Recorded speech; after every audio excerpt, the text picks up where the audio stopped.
by Mr. Craven. Certainly summer is here, and it's on its way in that it's typical of a British summer. 3 hot days and a thunderstorm. It's a pretty hot day today. 26 degrees is likely.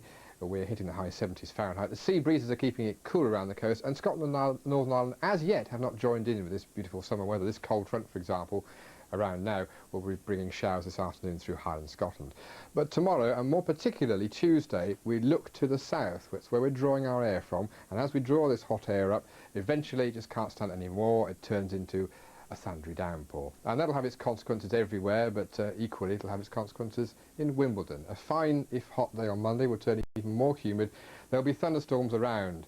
It's quite possible that the tennis players will avoid them, but it seems unlikely. And on Wednesday, a little fresher again.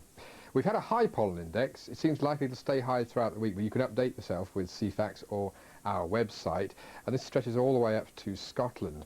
Equally, the sun is at its height this time of year. We've just gone past the solstice, so this too will be strong where it's seen. And today it will be seen virtually everywhere. Here are the clouds or the showers moving up through Highland Scotland and developing to bring what could be a potentially heavy downpour this afternoon. But for most it's going to be a fine, warm afternoon. That'll last right into the evening. A sticky night for the southeast corner of England, but not so bad elsewhere. And then Monday, even hotter day inland with some strong sea breezes all around the coast. Still the sea fog hanging around the northeast of Scotland, the southwest of England and Wales.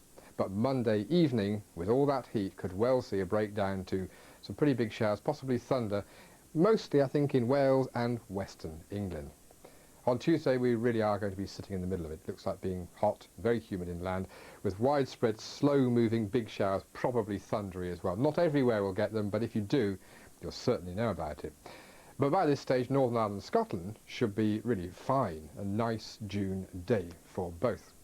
By Wednesday, the humid air will have moved northwards. Probably it will produce a fair amount of rain. If there's sunshine around, it will be quite warm, but it's likely to be fairly fresher further south, though not completely dry. So the wettest and humidest day is probably going to be Tuesday for England and Wales.